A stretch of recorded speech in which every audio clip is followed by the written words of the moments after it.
Get ready for the Ocelli effect. I'm a big fan of the show. Chuck Ocelli has been known for many years as a blind GFK researcher specializing in intelligence agency involvement in multiple assassination, propaganda, and other global criminal operations in the 20th and 21st centuries. Your listeners are extremely fortunate to have you. And now, the most underrated voice in all media. Chuck Ocelli! It is the 20th day of June, allegedly, according to that thing we call a calendar anyway, and this, indeed, is the Ocelli Effect, broadcast live from the facilities of Ocelli.com, also replayed and carried by other networks. So we do appreciate you for tuning in tonight. Certainly, if you're catching this further on down the stream via your Fondle Slab of choice, your applicable application, you are equally welcome. There is a live chat room at Ocelli.com, and I encourage you to go there, too. So it is Woden's Day, as it were, because it is the middle of the week, and that is the root of the name for Wednesday. And, you know, this is the kind of thing I say all the time. And why do I do that? Well, my guest tonight might have a little something to do with the fact that I'm constantly breaking down language, taking a look at things, and even, according to current events, arguing with people over policy versus law. I wonder who inspired me to do that. Jordan Maxwell is here, and you know, he is not a mentor to me as our friend Mr. Matt, Jeffrey Matt, said on Friday that Jordan is a mentor and a friend and somebody who has inspired all of his work. Jordan has not inspired all of my work, but he has absolutely been a tremendous influence over my ability to open my eyes to the world around me. And, of course, if you don't know who Jordan Maxwell is, stop listening to my show. Go search him out on the Internet. Take a listen to a couple of hours of things that he's done over the past, 50 years. And get yourself familiar, then come back and join us, okay? Jordan, how you doing tonight? Well, I think we'll find out soon enough. I think I'm okay, and thank you for being on this show. Oh, listen, it is a pleasure for me to have you here. I'm always grateful, and I want to begin by talking to you about Jeffrey because he's an interesting guy, and I can see where all of his work, in one way or another, has been influenced by you directly. You can hear hints, like I said, in me breaking certain things down and constantly having that argument. Jeffrey has been a very long time dear friend, and he and I talk continually. If he's not calling me, I'm calling him, and because he lives in Canada, and I'm of course in the north of Arizona, and so but we talk continually, and he's always been a very dear friend. And he says I'm his teacher and his mentor. Well, I've been talking to him for years, so but I felt that he was so interesting and had so many fascinating ideas about how to look at the occult world we live in, the hidden wisdom and the hidden knowledge, and he's very good at that. So that's why I wanted to try and have him on my show. So I think I had him on my show about a half dozen times, and he's really interesting, and people are picking up on the things he's talking about. So that's why I was very happy to see that he was able to get on your show too, and I thank you for that. And I think Jeffrey has a lot to say and a lot of interesting material, so you can just go on the web and type in Jeffrey's name, Jeffrey Matt, M-A-T-T-E, and if there should be some stuff on the YouTube by now.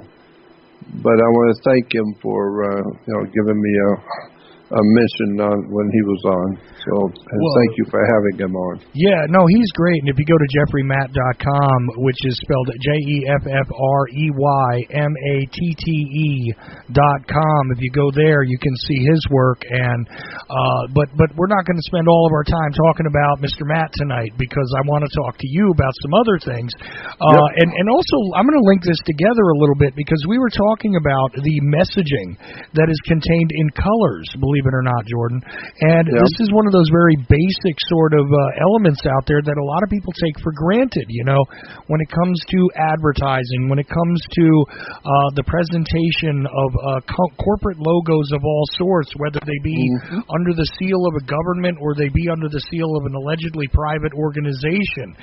We were talking about the language of colors there, and he remarked about the color scheme of my website, which is very much, you know, black background with white being the lettering, and my name on the website is in white, and he said, you know, that means that you're offering yourself out to people, and the black is meant to be taken seriously. And a lot of there people, is a science. There is a science to it. I mean, you know, and even in politics, if you're going to learn about how politics works, you have to take a political science class. It's a science, and a science implies that there's a whole method that's been established, and you stay with the method. You stay with the science.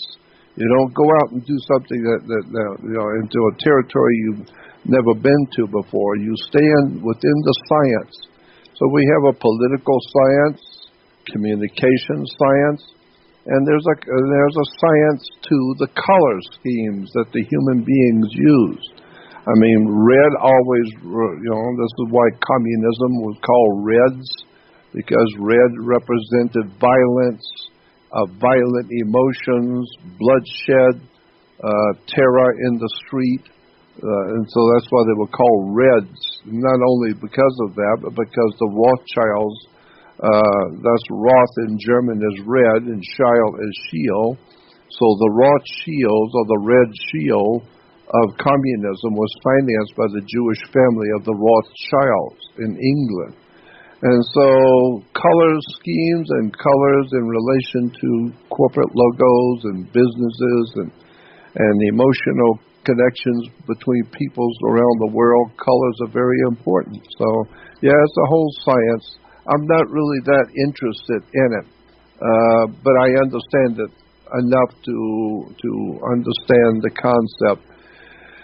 But I'm into other things. But that is interesting when you start looking at the colors. Yeah, absolutely. And all of what you said is all true. And the interesting thing to me is that Jeffrey was very patient with me, and we went through the multiple layers, because this is the thing that a lot of people miss when they're listening to some of your presentations, when they're listening to some of other people's presentations. Simply because red is a communication of a particularly intense emotion and all that, doesn't mean that that's the only thing that red represents, right? So there are different levels of communication. Now, to the general public, there is a communication, right? To the people, if you will, there is a communication, and there is a way to seize upon emotion and certain psychological triggers that are there, that have been trained into us one way or another. And then again, there is a language that is also being spoken between different groups internationally and on the world stage, so that at a quick glance, the intentionality, the roots of something can be easily understood by not only the colors, but the symbols, the names. These things don't occur by accident. Now, certainly, there are situations where, let's just say, Jordan, you and I didn't do any of this kind of stuff, and we decided we were going to start a company where we sold potatoes.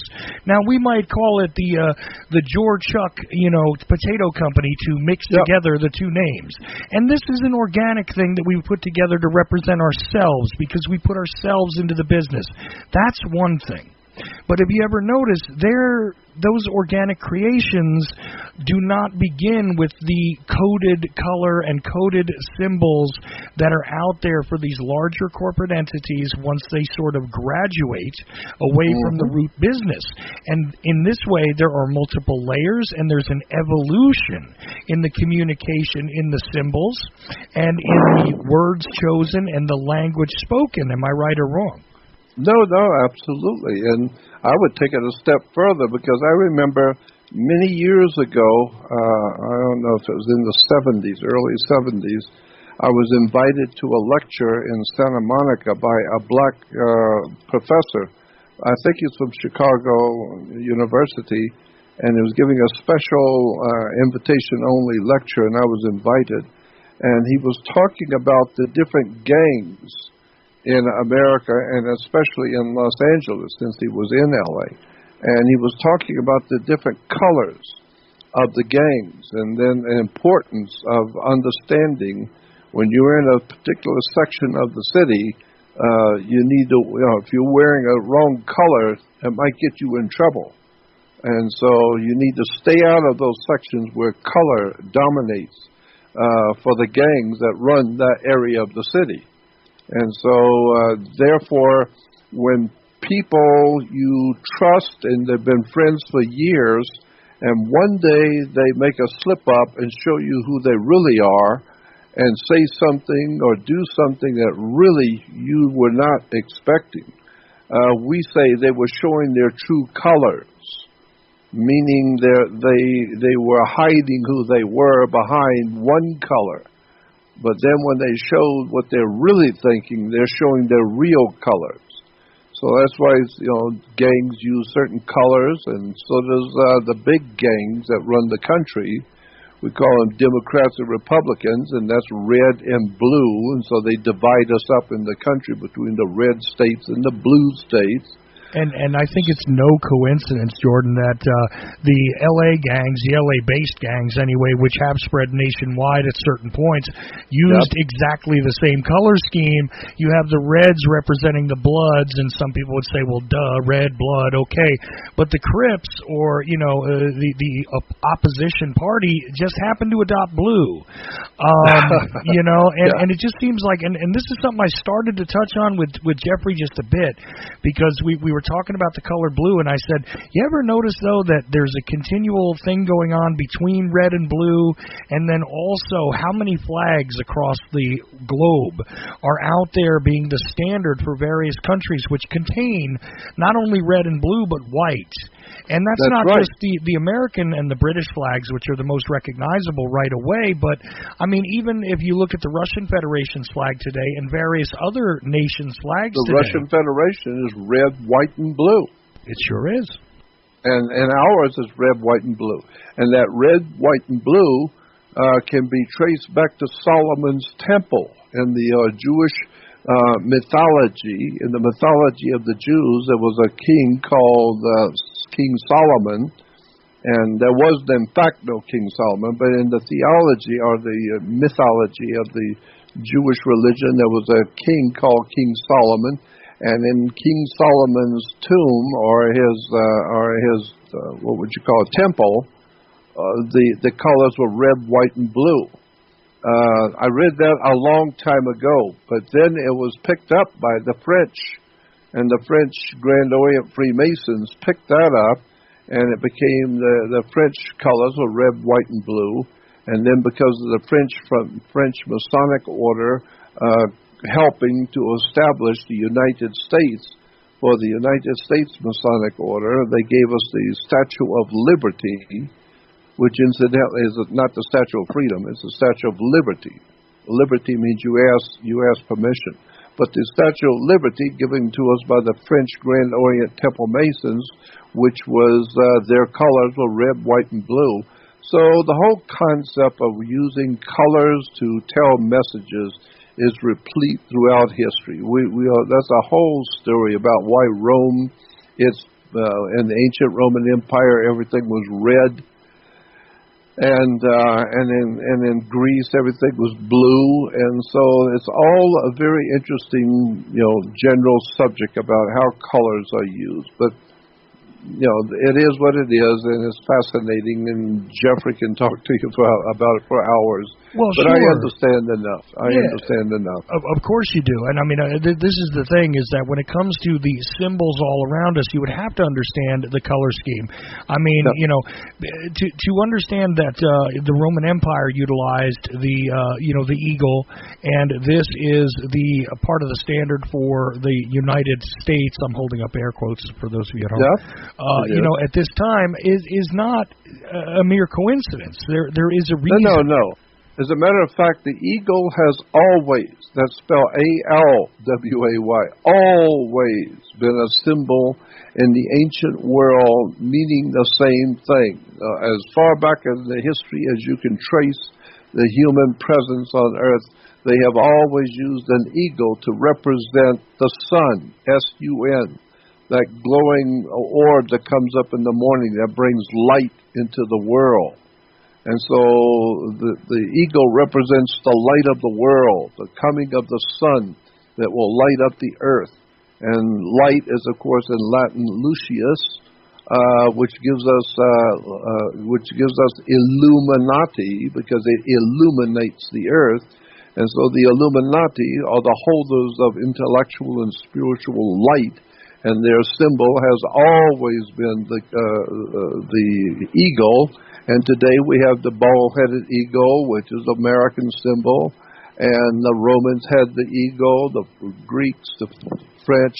I mean, all over the world, the ancient world used the eagle. And so there's a whole world of symbolism that most people were not aware of. I started talking about this idea of the hidden significance of symbols as far back in 1960. I was giving lectures in Los Angeles to little Mickey Mouse groups like, mom and pop bookstores and library rooms and little stuff. But I was fascinated with the stuff I was learning at 19 years old and 20 years old about the symbolism in government, symbols on flags and coats of arms and harlotry, and how our whole world is dominated by symbols, and those symbols can be deadly if you're in a wrong gang, or if you're in a war and you're wearing one kind of symbol representing your country. You better watch out what you're doing if you're going behind enemy lines.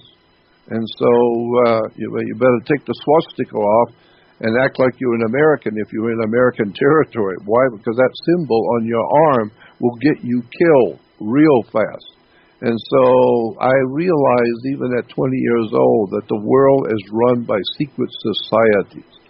Secret people are using symbols and words and terms, catchphrases, and colors to manipulate the human race and to communicate with each other behind the scenes. So this is why with the President of the United States, I was watching just the symbolism. And when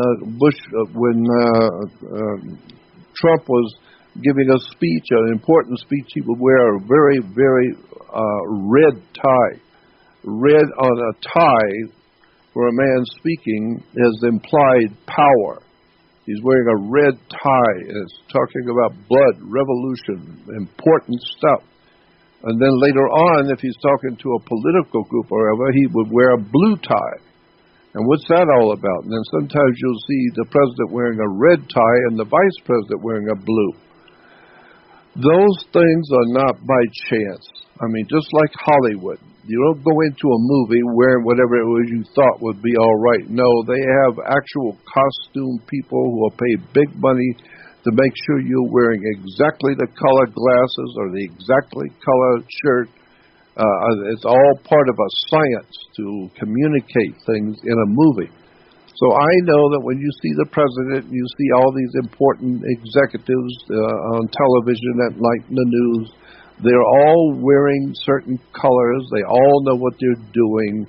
It's a secret society that runs the world, and all kinds. You've got different groups of people from different areas of the world. The Chinese have the Tongs criminal societies. Japan has the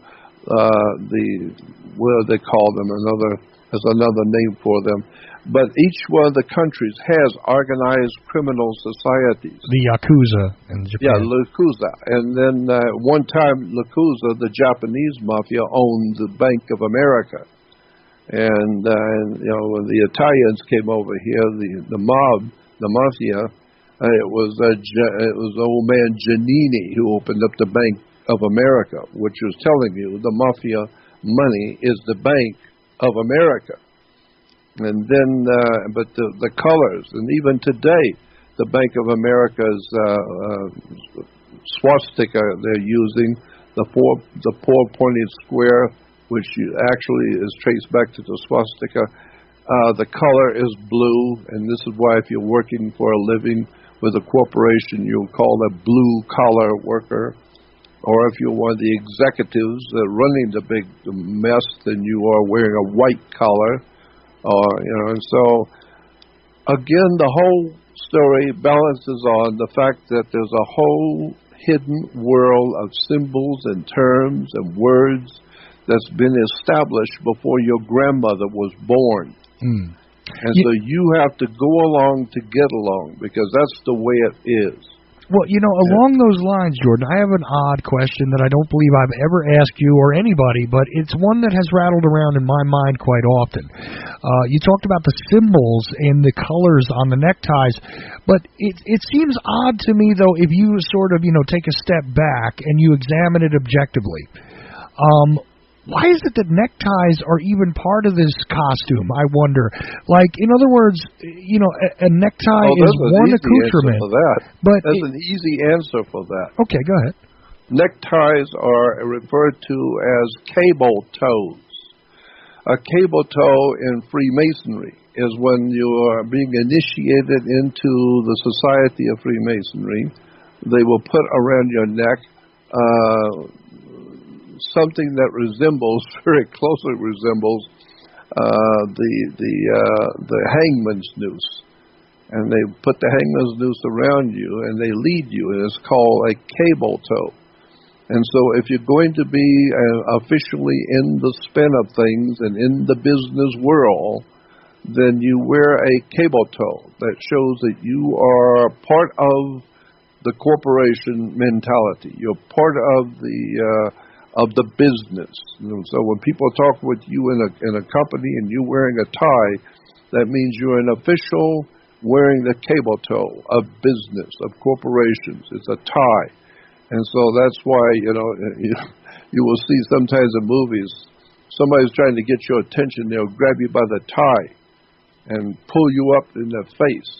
And so that's what a tie is. It's a cable toe. It's like a hangman's noose. Yeah, see, that's the way I've always interpreted it, and it's strange to me because it seems rather impractical.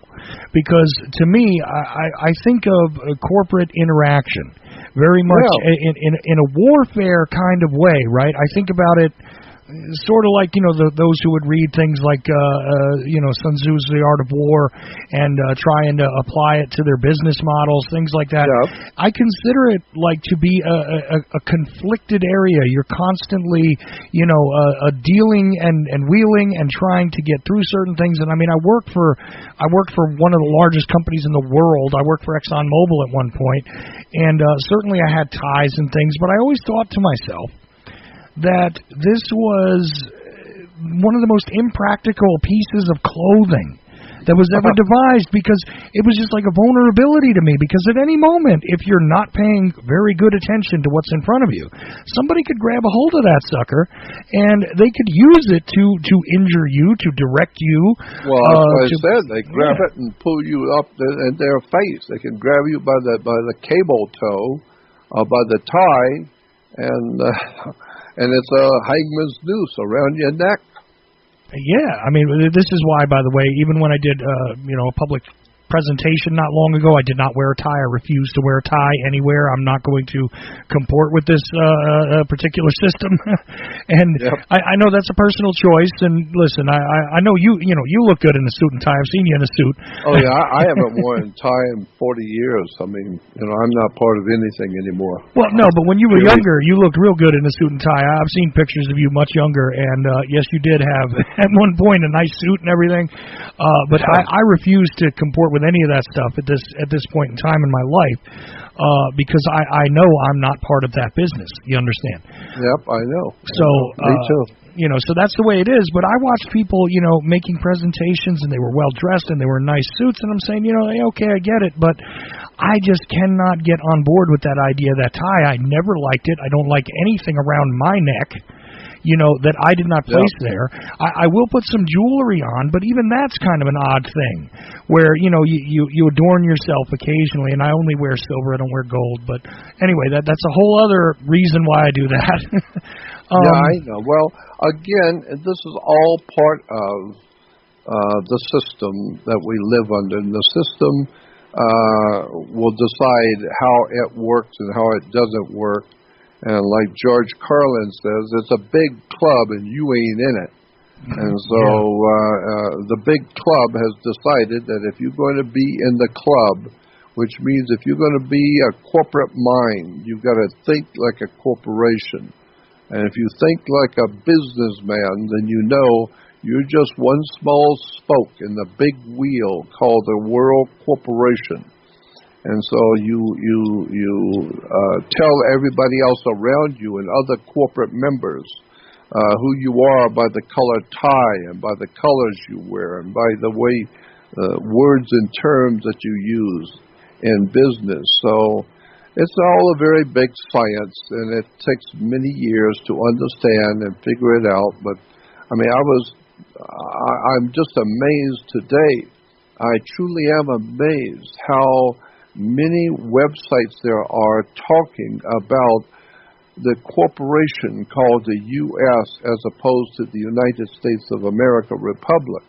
And I was talking about some of that stuff back in the 80s, in the mid-80s I was talking, and then especially in the late 80s and early 90s I started doing a lot of radio talking about the corporation. And so most people today are finally waking up to the fact that the United States today is not the United States of America. The United States of America, officially founded back in 1770, 1776, 1780, was one thing. That was one political movement back in 1776. But today, we're not living in the United States of America. That's gone. It still exists on paper. It still exists in Philadelphia, in Pennsylvania. But it's not the same as the United States today. And Washington, D.C. is the District of Columbia.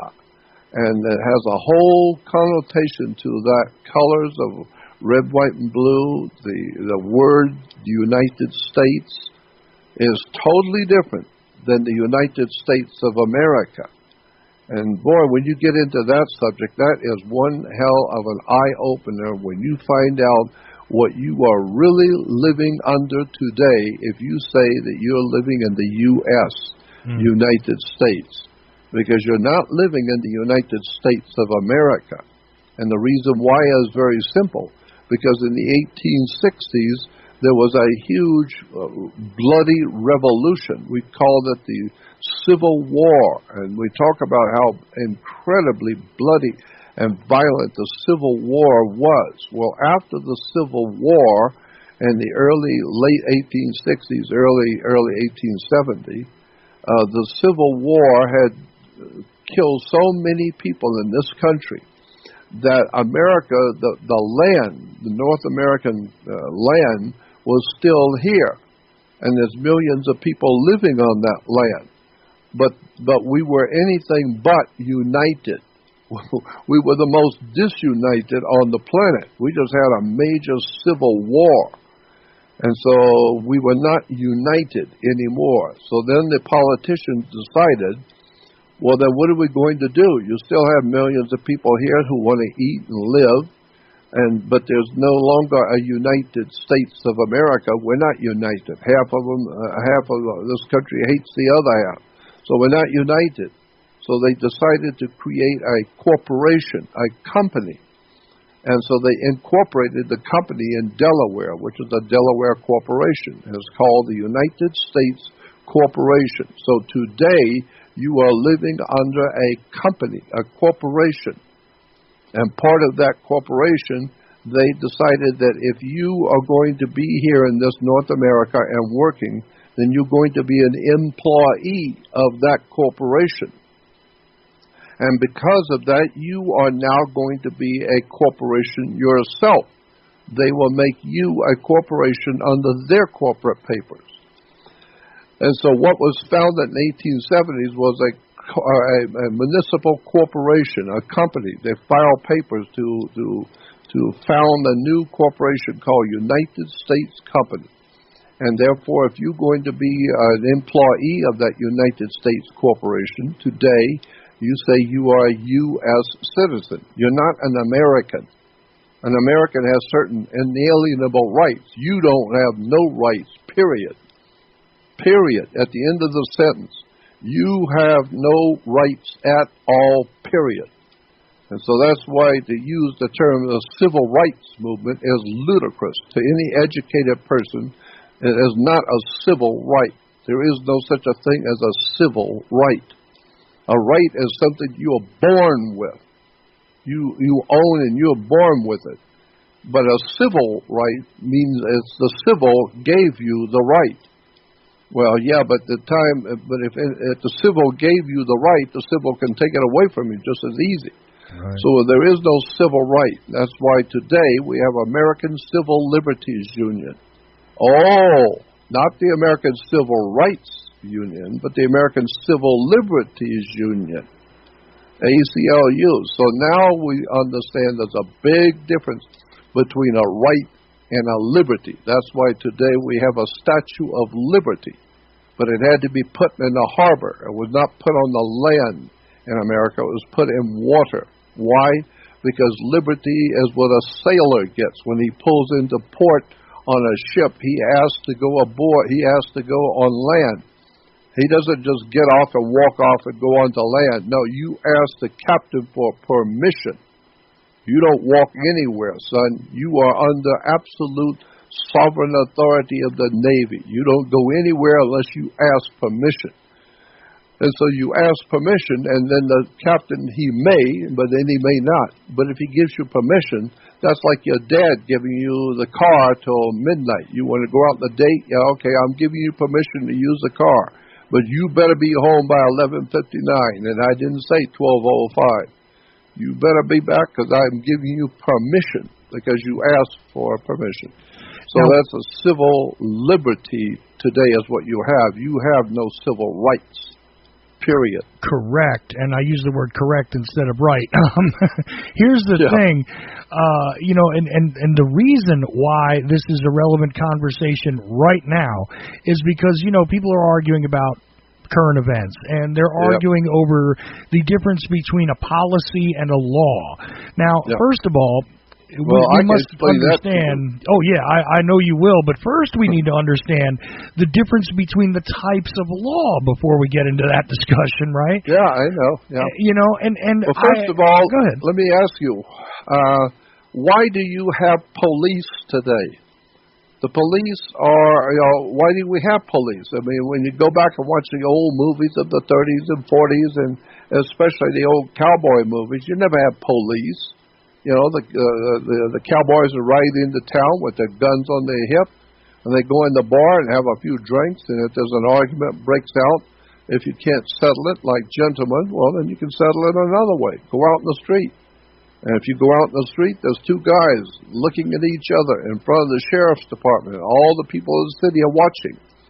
And they make movies about it, called High Noon. They make movies about what Americans could do back in the cowboy days, back in the 18 and 1700s. You go out in the street, and somebody's not going home tonight. Right. And so the idea is that you got a beef with somebody else, well, settle it.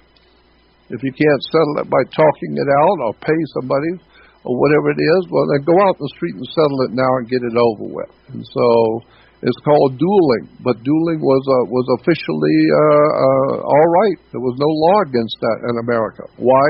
Because when the United States of America, the Republic, was founded, a part of the founding policies, a part of the founding documents, each man, woman, and child in this North American land was considered a sovereign.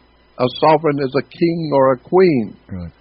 And so that's why, when in the old cowboy movies you see the marshal or the sheriff come riding out to some guy's ranch, and the guy comes out with a shotgun and he puts his hand up and tells the sheriff, "Wait a minute, sheriff, don't come on my property. What are you doing here on my property?"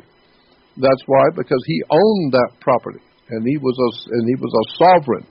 That's his property. And you come on that property, he could kill you. Why? Because that's the way United States of America was founded.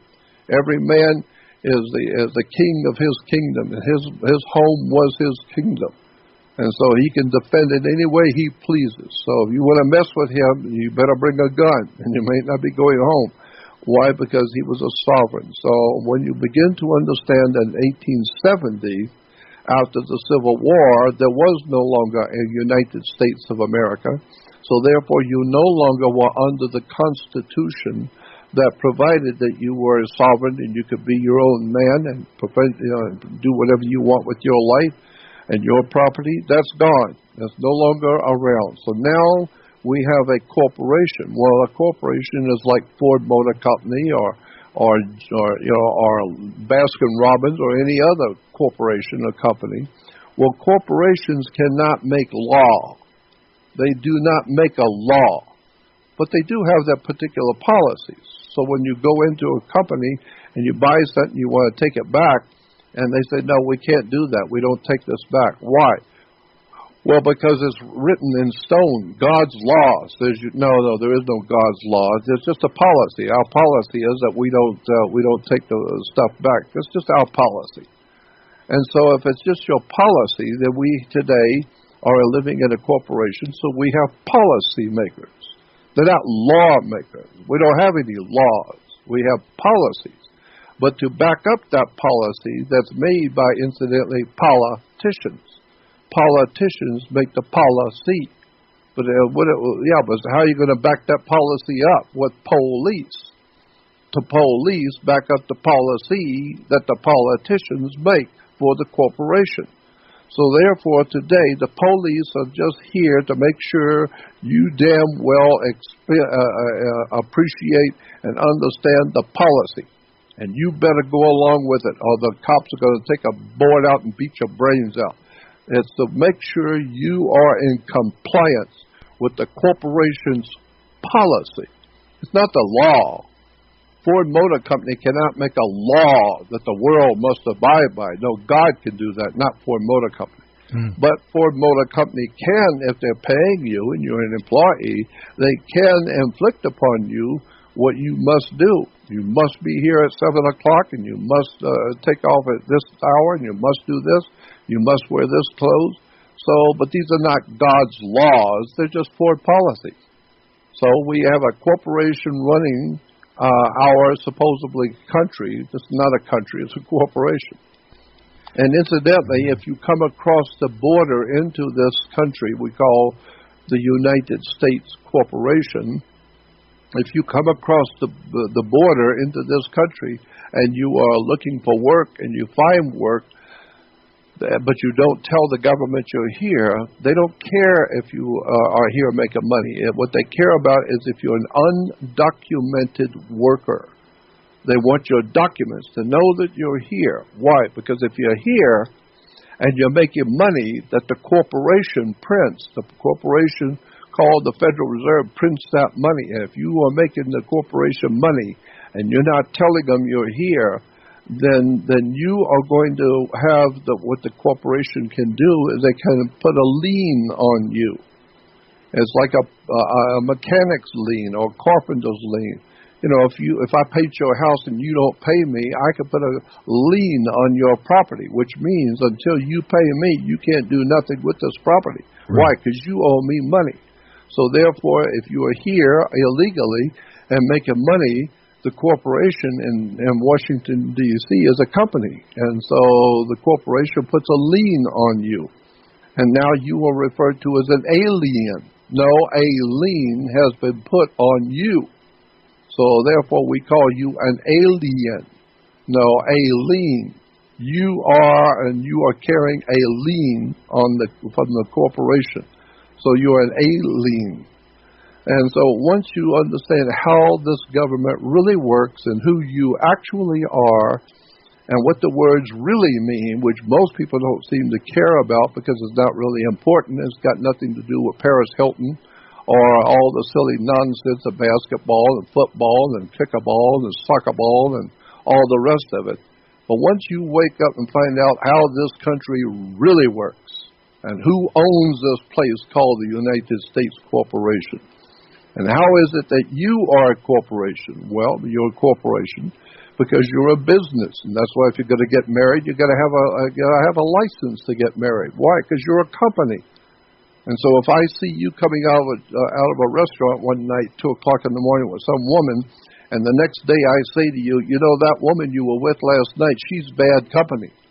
And you say, mind your own business. Then I find out you're going to get married, and she's going to be your partner. Company, business, partner, we're talking business. That's why you have to have a license to get married. Because it's just business. You don't think so? If it don't work out, you're not going to God, you're going to court. You better bring your car, your money, and everything you think you own, because you don't own nothing. That's you better bring it all to court, because it's just a business. And now your partner, who you were sleeping with, your partner is now suing you. And they're going to get one half the company. And so that's why it's a big world of strange words and terms and symbols, and you put your money in a bank. And why do you put your money in a bank? Because that's what you have on both sides of a river. There's a river bank, and what does a river bank do? Well, it directs the flow of the currency, because your money is a liquid asset. It's water. I mean, we could talk for hours about how the United States today is a corporation, how all of your business and where it comes from, what the words mean.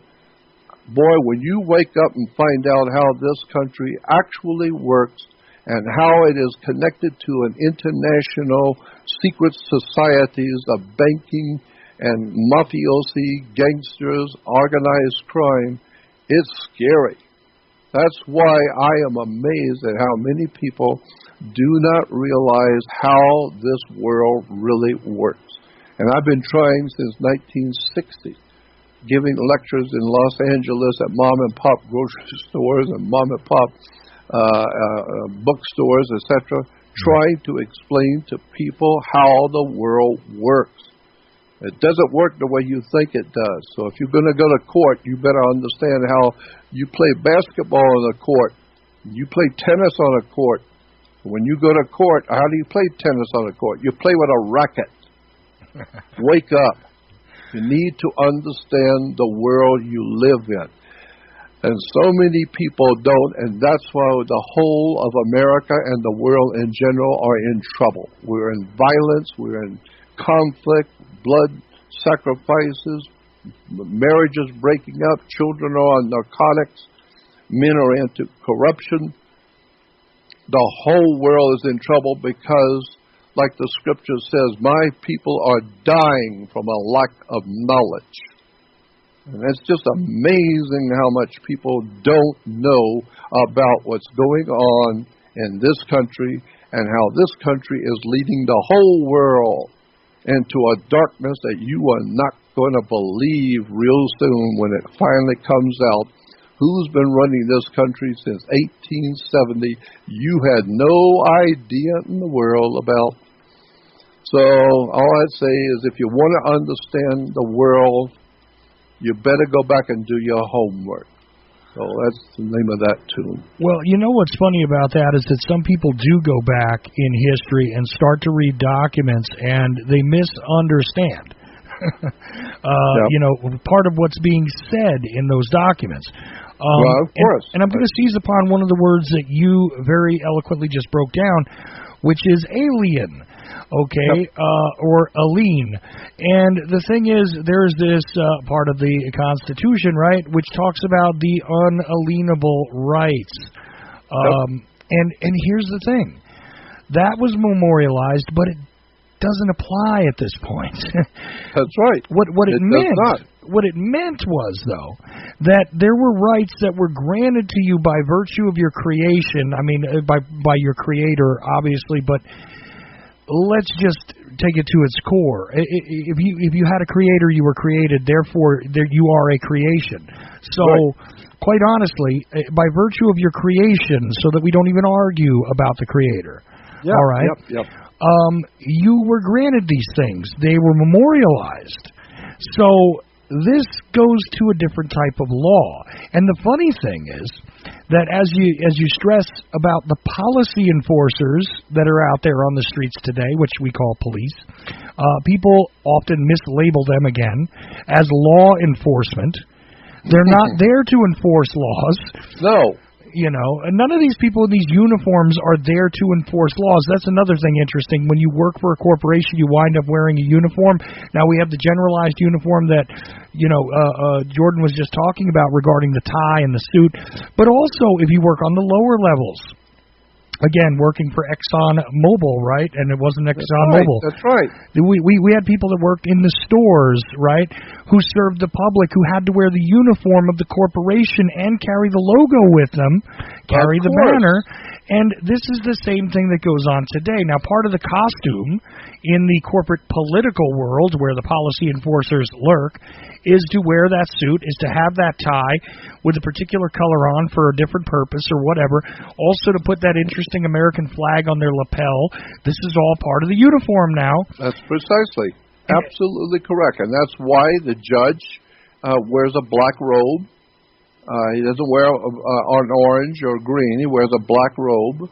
And why? Because, Catholic priests wear a black robe. And we in America today are a Roman Catholic Vatican operation. And we, as they call the United States Corporation, that's a Roman Catholic organization. And so Washington, D.C., before we called it the District of Columbia, was called Rome. Go back in the history book, and you will see it was called Rome. And then why? Because it was in what we call Virginia. Comes from vagina. Comes from the virgin, vagina, Virginia. And so Virginia is referring to the Blessed Mother, the Blessed Virgin, Virginia. And then there's Maryland, which is Maryland, the land of the Virgin Mary. So we have Maryland and Virginia, and all of this has to do with the Vatican and the Jesuits. And of course, this is the new Rome, and Washington D.C. is referred to as the new Rome. And then of course, if you read the history books about how Caesar and under the Caesars of Rome, it says the Caesars would each morning go up on the hill. And now we know that the Roman government under the Caesars 2,500 years ago was on a hill in Rome, and that hill was called Capitoline Hill. And today we still have Caesar up on the hill. It's called Capitol Hill. No, Capitoline Hill in Rome. And so Caesar would go up onto Capitoline Hill, and he would officiate over the empire as God. And where would he officiate over the empire? At the Senate, the Roman Senate, up on the hill. And today we still have the Roman Senate up on the hill. And today we still have the blabbermouth and the butt kissers for Rome, and the Vatican behind kissers. They're still telling us on CNN that Caesar went up on the hill today, and up on the hill the Senate did this and that, and the Senate. What you're talking about is the ancient Roman Empire. And right. Today, I want to go deeper. I want to go deeper on that just for a second, because there might be some people who say that what Jordan is talking about is very anti-Christian, very anti-Catholic. But here's the thing I want people to understand, and that is that the symbolism of Mary being such a huge symbol is not actually part of Christianity. Not at all. It goes further back than that, and here's where you get the hints, by the way. We talked about justice here tonight. We talked about Columbia here tonight. We talked about this figure, the Virgin. All of these individuals are memorialized previously in religions that predate Christianity. Of course they do. Of course they do. As a matter of fact, the Egyptian obelisk in Washington, D.C. Anybody who understands Egyptian symbolism knows that's an Egyptian obelisk. We call it Washington's Monument, but it's actually an Egyptian obelisk like the one that's in front of the Vatican. But we made that one. We made the Washington Monument. And it's the tallest Egyptian obelisk on the earth is the one we made in Washington, D.C. Well, an Egyptian obelisk represents the male erection. The male erection was referred to as pictured as an obelisk in Egypt. So today we have the male erection, or Washington's greatest erection, it's called. Look in the dictionaries. Read the dictionaries in the understanding of symbols. Go to a library. Do something you've never done. Read a dictionary on symbols, and you will find that the Egyptian obelisk represents the male phallic, and it connects with the female ovaries, or the oval office. And so you're looking straight at the male phallic, directly connecting to the feminine oval office, or her ovaries, which creates the life of the new nation, the corporation called United States Corporation. And so that's why nothing in this country today reminds you of how America was founded, because it's not like America was founded. The founding of America died in 1860s during the Civil War officially. And so in 1870, there was a whole new government brought into play, and it was called a corporation, and therefore you are a corporation. Therefore you are a business, and your wife is a business, or your girlfriend is a business. And thank God your girlfriend's business is none of my business. And what I do in my bedroom is none of your business, because it's a corporation. We're all companies. And so I'm not privy to your private business, and you're not privy to my business, because, in fact, it's none of your business. So you get the idea. Anything you do is a business under corporate law. Under corporate law, we are all living as a corporation, and we don't know it. We don't understand any of it. It's got nothing to do with basketball or Paris Hilton or any of the other nonsense we spend our time on, because nobody seems to really be interested in the real dark story of who you really are. And this is why you don't own nothing in the world. You don't own anything because you never paid for anything. Well, and also, that's the whole story. You are owned, is what the bottom line is here. I mean, absolutely. If a corporation brings another corporation into existence on paper, they are called what? A subsidiary.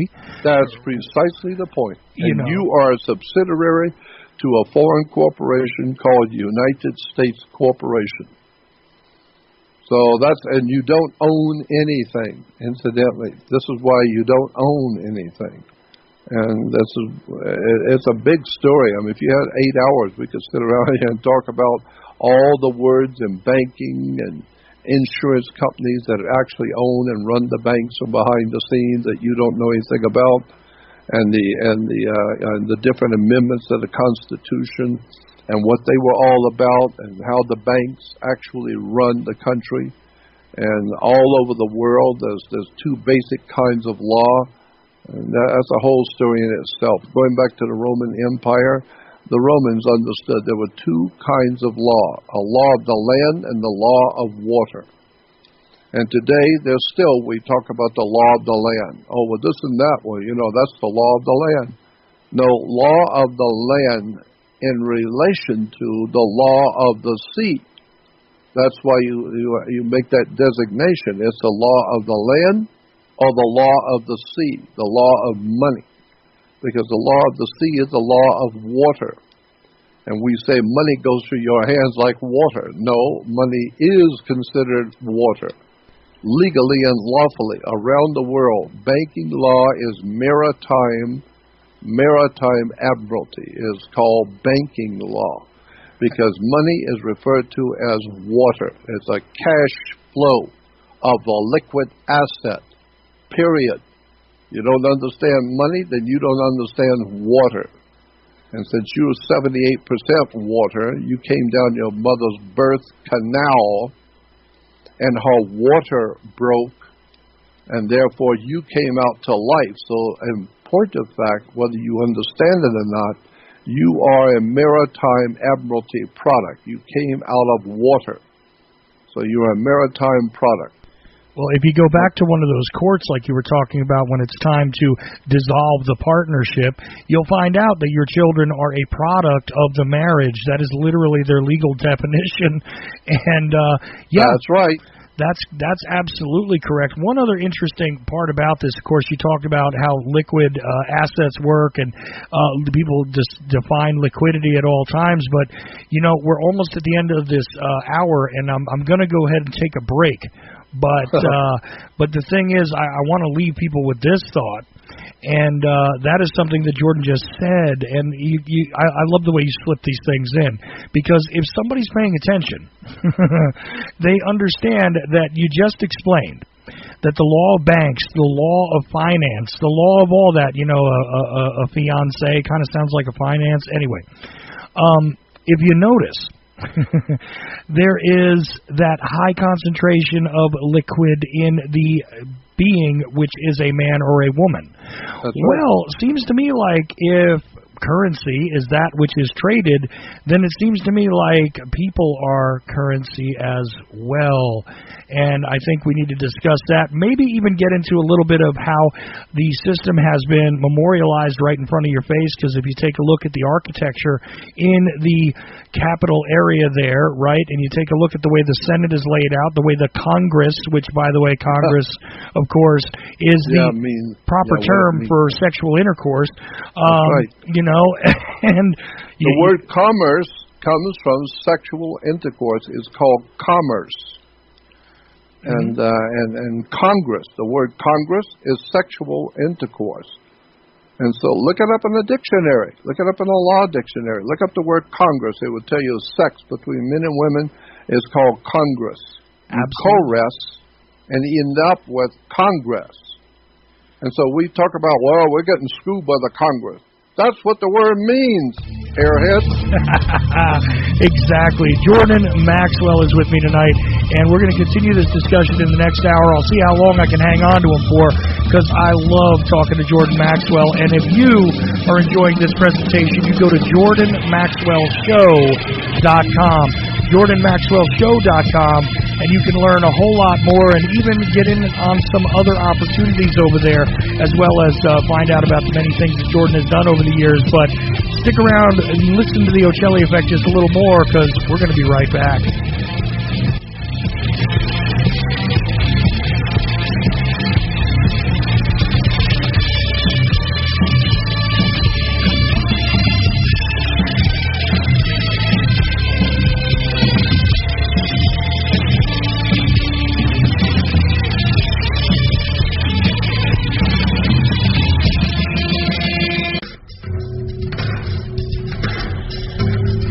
WallStreetWindow.com. Gold, silver, the stock market. WallStreetWindow.com. The brilliant author of The War State brings you exclusive reports about the big changes upcoming in the markets. WallStreetWindow.com. Perhaps you're invested deeply. Perhaps you're not in deep enough. Maybe you're thinking about getting started. WallStreetWindow.com. Michael Swanson, the brilliant author of The War State, understood these trends professionally for many years, and now he gives you the benefit of his knowledge. WallStreetWindow.com. Go there now. Go there now. Go there now. Hey there, it's Sunshine On, and I just wanted to stop by, say thanks to all you amazing listeners who are the Ocelli Effect of inspiration for your host, Chuck Ocelli, to remain free of paid corporate masters with ads that instill fear to sell products they want you to buy. Media's best independent network for guest interviews and your most unique perspectives. And yeah, my perspective's kind of unique, right? So anyway, I just wanted to say thank you so much for tuning in, and let's keep it all ongoing. You can join in by clicking the donate button. Together, you are the Ocelli Effect.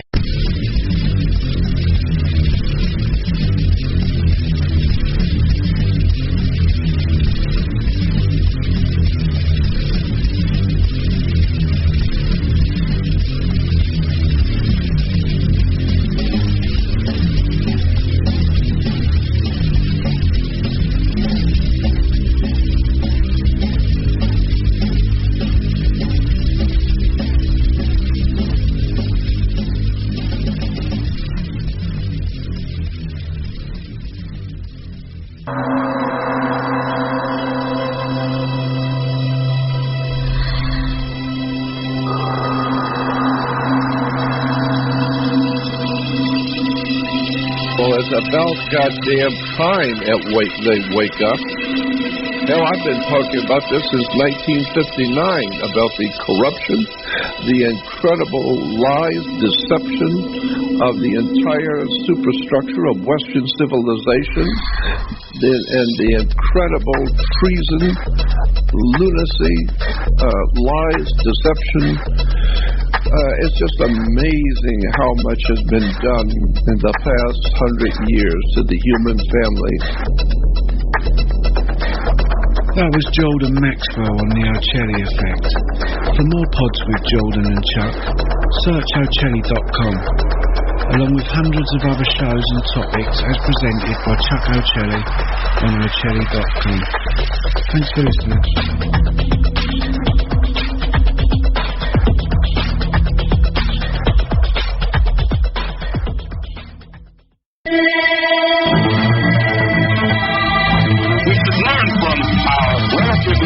History, my brother. That's where I'm coming from. I say all power to the people. And now, the most underrated voice in all media.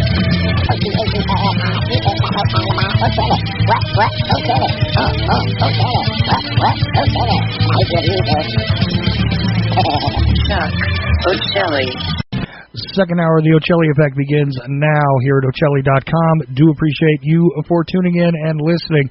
We just played a spot during the break, which you guys know I play from time to time and like to mix in at least a few times a week, where I play a little bit of a previous appearance by tonight's guest on the show, and I think it's the first time he's heard it.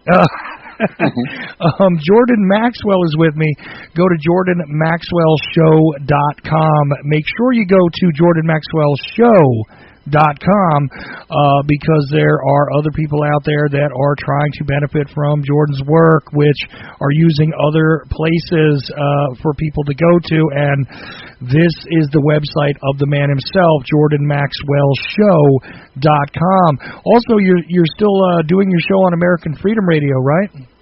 Yes, but I have not been able to really follow through on it as much as I really want to, and because I've had so many problems in my life because of who I am and what I do, and so I really haven't been able to do much with it. But there's a lot already there. If you go on JordanMaxwellShow.com, and then you'll see that I'm doing a show with the American Freedom Radio Network. But I really haven't done much with it in the last few months. But it's still there, and I do the best I can. No, listen, and the archive alone is worth your time, especially if you've never heard Jordan before. But even if you have, listen, I on occasion, Jordan, to be honest with you, I'm not too proud to say that on occasion I brush up on things by taking a listen to some of your presentations from the past, not just the live lectures which people can find on YouTube and things like that, but on occasion I go back over discussions that you and I have had. I hate listening to my own voice, but I do enjoy listening to yours.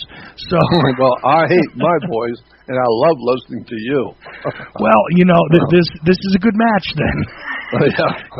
See, you and I can have a conversation, and I almost was like, maybe Jordan wants to go after an hour, and what he said to me during the break is that he enjoys talking to me, so we're going to continue on, and hopefully some of these things will catch you just right, you the listener out there, not you, Jordan, you the listener out there, so that you can begin to learn and open your mind and think for yourself a lot more, because at the end of the day, decoding all of this, which Jordan has spent, half a century doing, is really the beginning of understanding the world around you. And you've repeated a lot of this material because it needed repetition. I mean, like you said in the beginning, you were talking to 5-10 people, and nowadays you know very well that you're heard by many, many more, and even people who have heard maybe a similar discussion.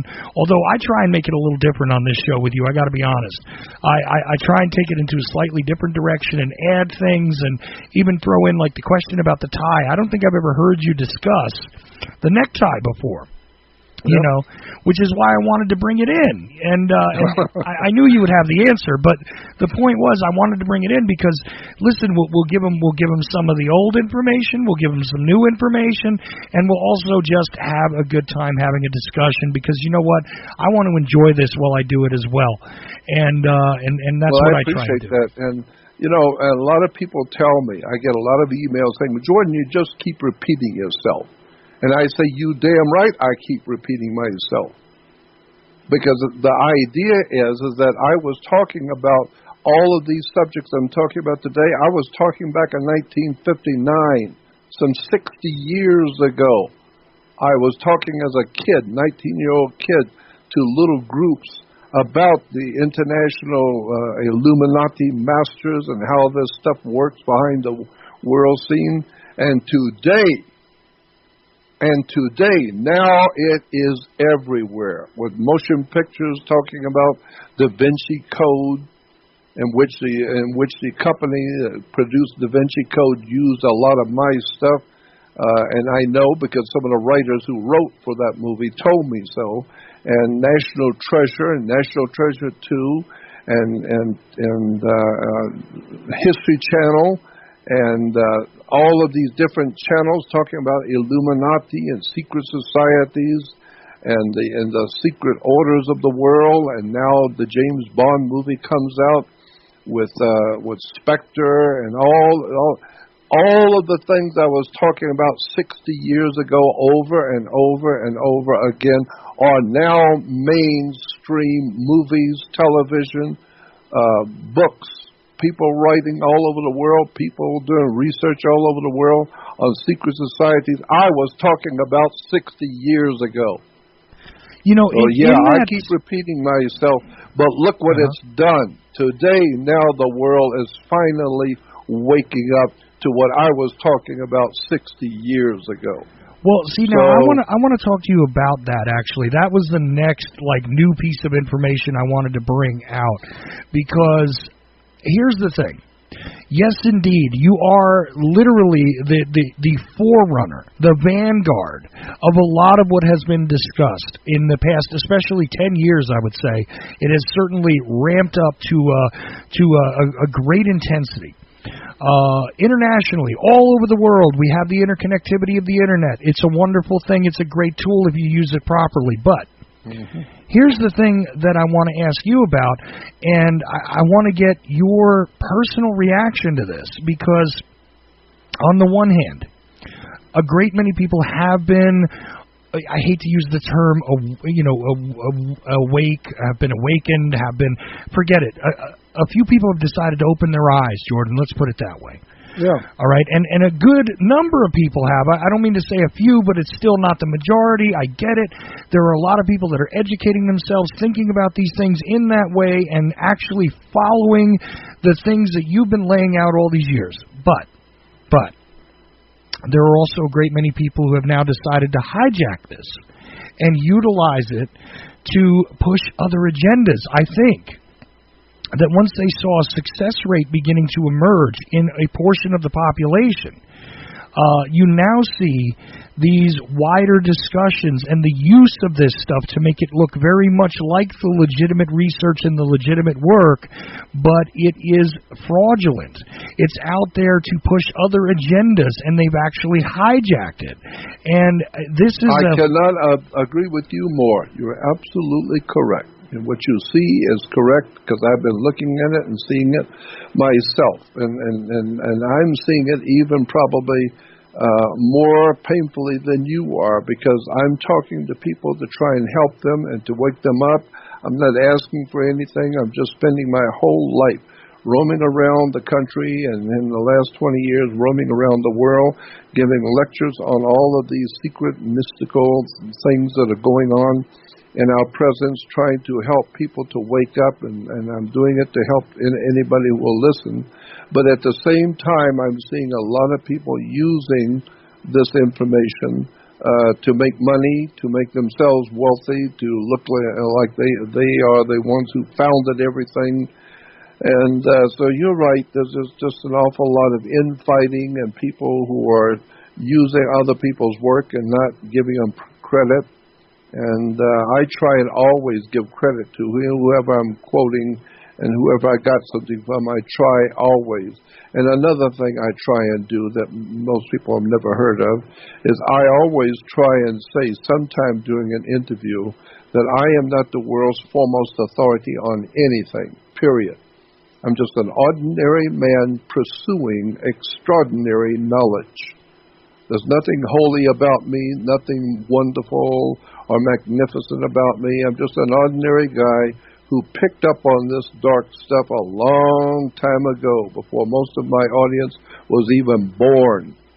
And I've been following this kind of path through the occult world of darkness, lies, deception, how the world really works, who are the judges, why do they wear certain colors, and breaking it all down and trying to explain it to the world. So I know it's been very, very frustrating for me to see other people out making tons of money, making movies, making television shows, and calling me, getting me to send them a lot of information, and meeting with these motion picture and producers and television producers behind the scenes and giving them all kinds of information because I just wanted to help them, whatever they were doing.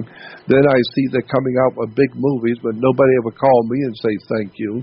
Nobody ever sent me 50 cents, period. Nobody, ever, in Hollywood has ever given me a nickel or helped me in any way.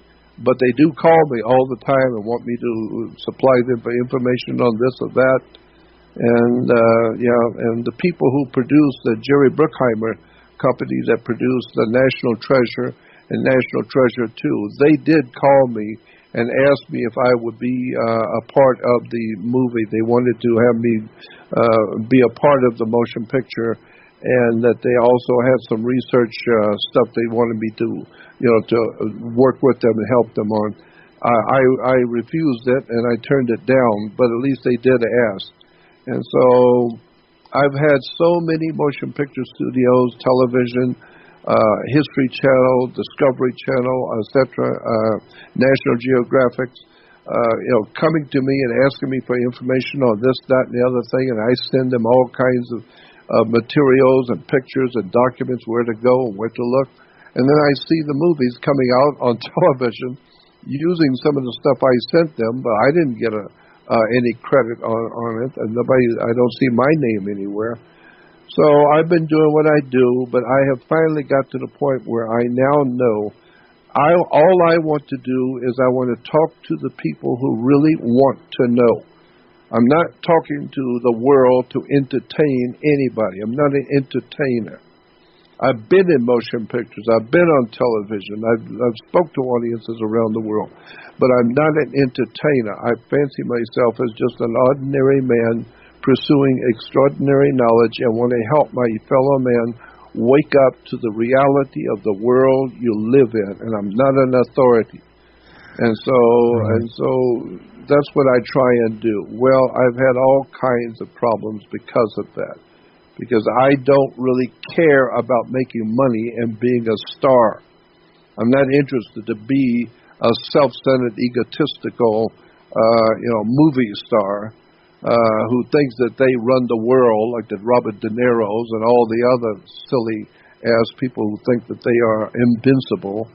I'm just an ordinary man who cares about my life and about my family and about the country I live in, and I'm trying to help my fellow man to educate himself. So that's all I'm doing.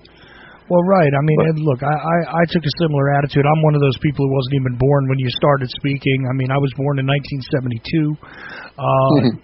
So he laughs because what were you, 31 by then?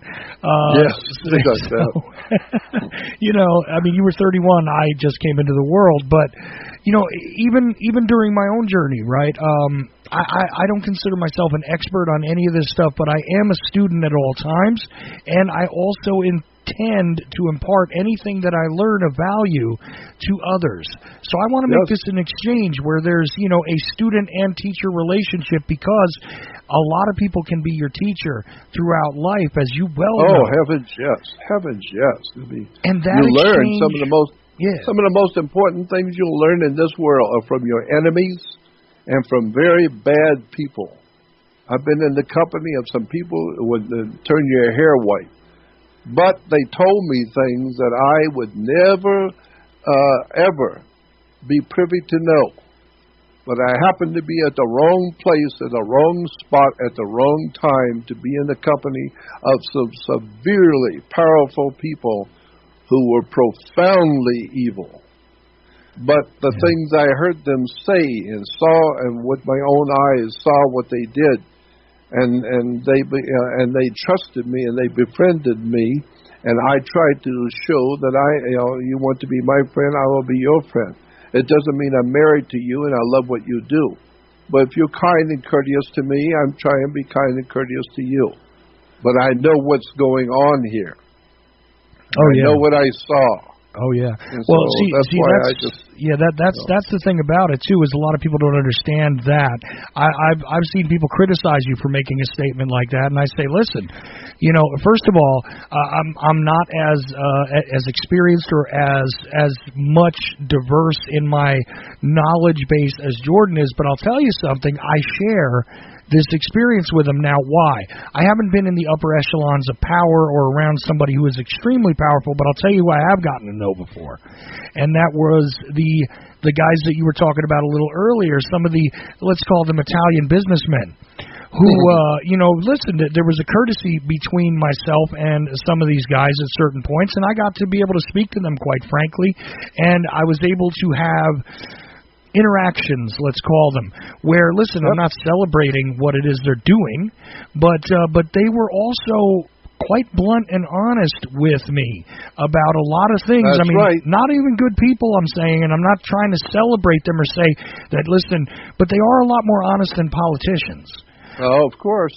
Okay. That's right. And they are a little more direct about what it is they do. I mean, I make jokes sometimes, Jordan, on this show, where I explain that you pay your extortion money to, your local Italian businessman, and your store doesn't get burned down. You pay your extortion money to your local government, and you still don't have a guarantee. Okay. Well, but that's what Al Capone said. He started what he called an assurance company, not insurance, assurance. It's an assurance company. And what do you mean assurance? Well, if you don't pay me, I'm going to burn your business down. So I will assure you nothing will happen to you if I get paid every month. Get it? Mm-hmm. So it's an assurance payment. But those guys at least stuck to their agreements, you understand? Yeah, I understand. And that was the thing about it, is that I never quite understood. And meanwhile, I got into, deeply into investigating the Kennedy assassination and, that which happened on November 22nd, 1963, which was not only a historical event, of mammoth proportion, but also was a ritualistic thing. And a lot of people don't understand how I can believe both at the same time, but it's true, okay? Mm-hmm. And people wanted an investigation into certain things, and I handed over research to people who went on to make money and all kinds of things, and I didn't get to thank yous either. I don't care. You understand? I didn't mind that because I wanted people to get the information. I wanted them to get it correct. And this is how these two things tie together, by the way. I know. What happened was, there are people that are writers, and they're scholars, and they're, authors of one type or another, and that's their profession. They were not of the certain level of courage, to step into the viper's den, which was to go, I went and I visited guys who were convicted of multiple murders in prison. I sat down with individuals who were still free, who I knew very well, had large body counts on them, but I would sit down and speak with them because I could, and I didn't have a fear of it because I knew there was a way that we had a way of interacting where, like you said, listen, I'm your friend, you're my friend, that's that. You don't got to celebrate what I do, and I don't got to celebrate what you do, but we can have a friendship here. And and if when you're talking to me, you show courtesy to me and respect for my person and my age and who I am, and you treat me with decency, well, then I will treat you the same way. It's only reciprocal. Right. If one man treats another one with respect, well, then both respect each other. That doesn't mean I love you and I'm married to you or I'm celebrating what you do. But you're very kind and decent to me, and I try and be kind and decent to you. So what? But I got to say, I understand guys who don't live in such a world of hypocrisy. You know what I mean? I understand them much better. I'm not saying that I appreciate them or feel entirely safe at all times, but I feel a lot safer in the company of somebody that I know will lay out what they're going to do. I mean, that's another interesting point here.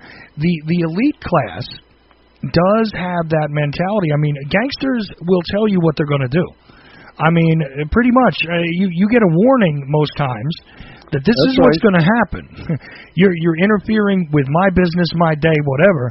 This is what's going to happen. You get told once, and then it happens. That's right. You don't get that kind of courtesy with a politician because they may one day agree and say, listen, I've created a policy. Here's a piece of paper. I've agreed to this. I voted for it. I've gotten my friends to vote for it. And then give them a little bit of time, and the winds shift a little bit, and they decide, well, we're going to now go another way and vote a different way and change their positions, and you see them flipping and flopping all over the place.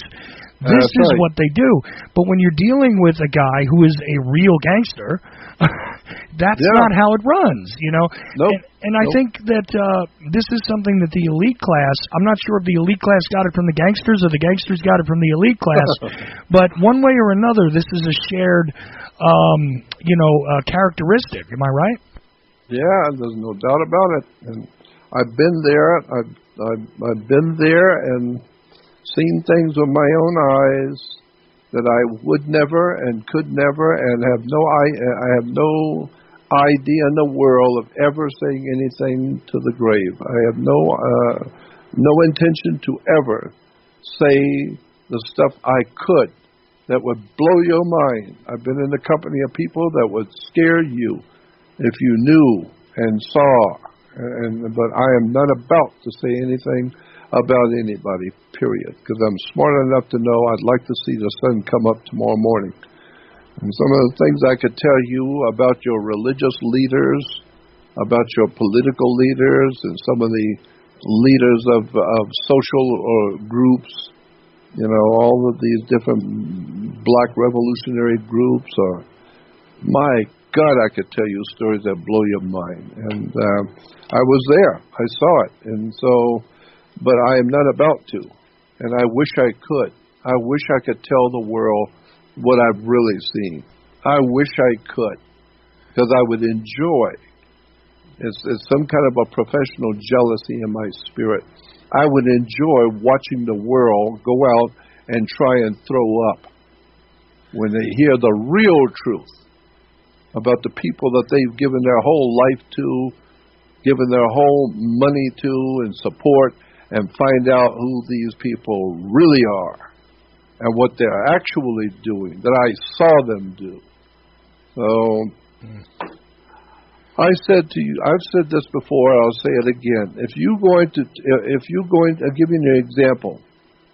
If you're going to ship a package or a box across the country, you go out in the shed and go out in the garage and get some rope, and you tie up the box with the rope, and then you mail it, and most likely that'll be sufficient, and it'll be okay. But if you're going to take that rope and walk off and go up on the top of a 10-story building, and tie that rope off on one of the big pipes on the top of the building, and you're going to hang on that rope, you're going to hang your life on that rope, then you have better check the integrity of that rope you're hanging your life on.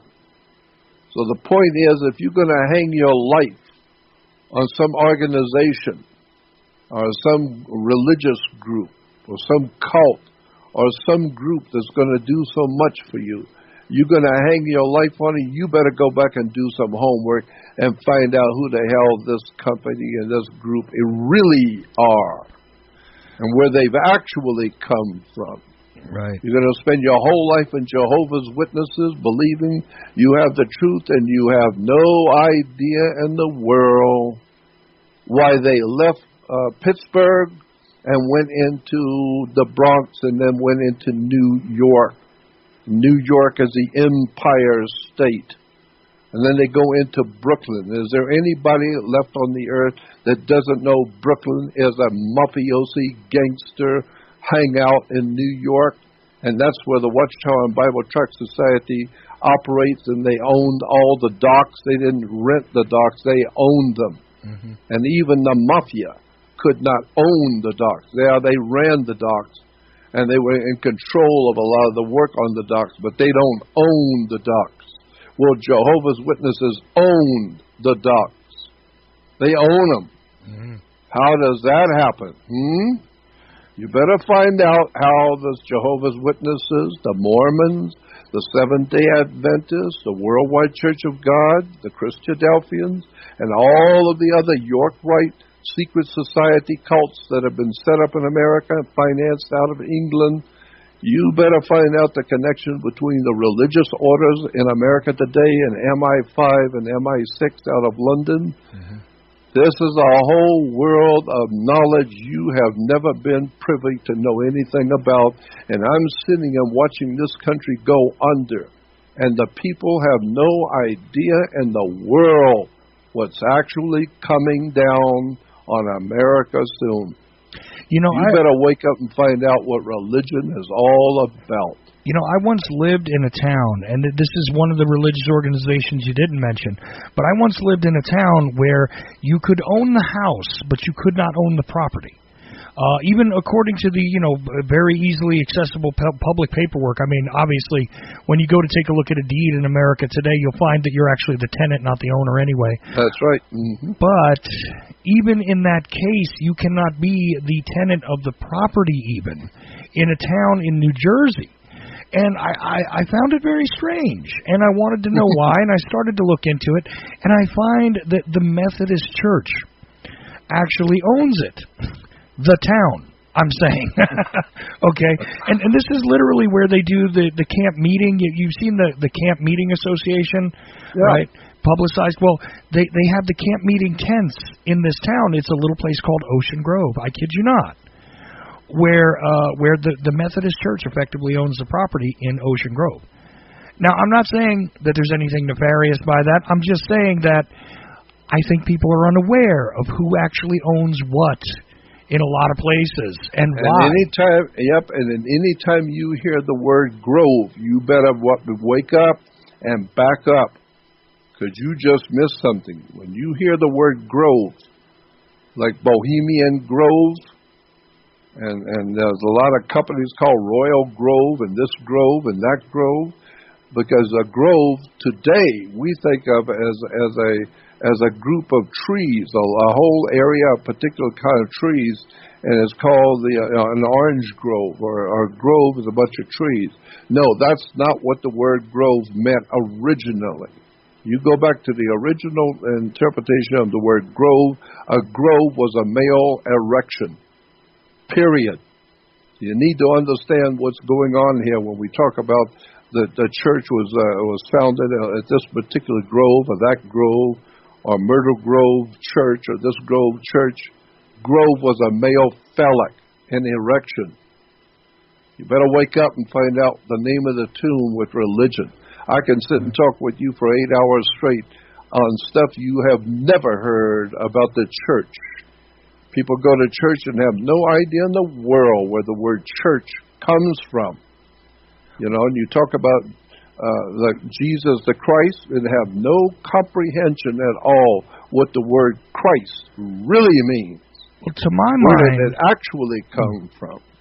Well, to my mind, the word church is really very similar to I think the Greek word for circus, which that's exactly right. leads to the goddess Circe, in my estimation. That's precisely right. That's precisely the point. Now, what's interesting about the Methodist thing, now somebody's going to go, why is he picking on the Methodists? I'll tell you why. We just talk about them for the moment. We'll just talk about them for a second. And my last point on this whole thing about the Methodists owning Ocean Grove is that here's the thing. Ancient Grove. Boy, that's really power-packed, that term. Right. What's fascinating here, though, is if you open a Methodist Bible in any church, you will find that it is subservient to, ready, the Catholic Church. Yep.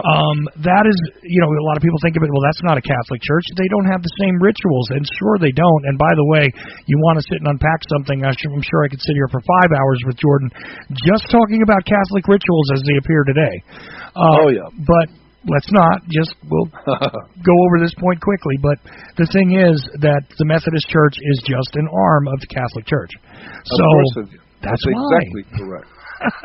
Anyway, but when you take a look at these words like the Grove and, like you said, Bohemian Grove, anything that's named Grove, stop and take a look. You're right. But it also strikes me that it's similar to the word grave. That's right. Which, again, gets into a whole other area. And the symbolism, like I said, it's everywhere, and yet it is completely misunderstood, and most people take certain things for granted because they don't know the etymology of the words. They don't know. That's right. They don't know why the words are being used. They simply accept them and are under a delusion, actually, Jordan. And I wonder if you would speak to this because, they say we speak English. We don't. Say that again? They say sometimes that we speak English. Oh, yeah. We don't. First of all, I'm not sure what to call this language, but it's actually not my language or your language. Nope. And all these different societies have their own language. For instance, in the legal profession, right, there is it's something they call legalese. It's called legalese. That's right. And legalese is what lawyers speak. Right. And so that's a whole new story. When you talk, when you start talking about words, because first of all, I've heard lectures by people from Oxford University, teachers in English, and from Cambridge, lectures by these guys who know the English language, and they say the English language was a designer language. It was actually designed by the monks in the monasteries. Going back hundreds and hundreds of years, it was a designed language, purposely designed to give you a frame of mind and an understanding of the way power works. And so the English were planning on running the earth. And so they were developing something called the English language. And then you begin to see the difference between English and British. And what is British as opposed to English? And my God, there's so much we could talk about, and so many ways we could go with this. Because British goes back to the word berith, B-R-E-T-H, a berith.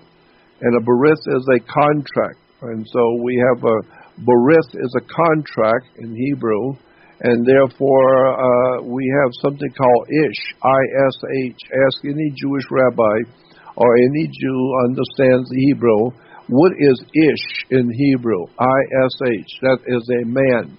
But ish can be more than one man or a man. It can be multiple or one. So man is ish, I-S-H. So a contract is a berith, and you put the word ish, and it becomes a berith-ish or British. British is the man of a contract. That's why in all business now, on the international maritime British law of banking around the world, any business you do, you sign a contract. Berith, a bit, Brit. A British is a contract man. The man of the contract. So he is the one that brought into the world the idea of paperwork and contracts is the British. And so, I don't even know where to go with this, because no matter which way I can see to go to explain this, it's going to take me another 5 hours. Well, no matter which way we go down the line, I can explain the banking, the governmental systems, insurance companies, the police department, why we have the departments of government. All of this has been planned before your grandmother was born. That's right. And you were born into a system, and you just naturally accept it the way any puppy or any pet cat, when they're born, the pets just accept what the mother tells them. They just accept the life that they live, and the dog never knows how to think for himself. He just does what a dog does. He just goes along to get along. And he's always taken care of. That's all he cares about from cradle to the grave.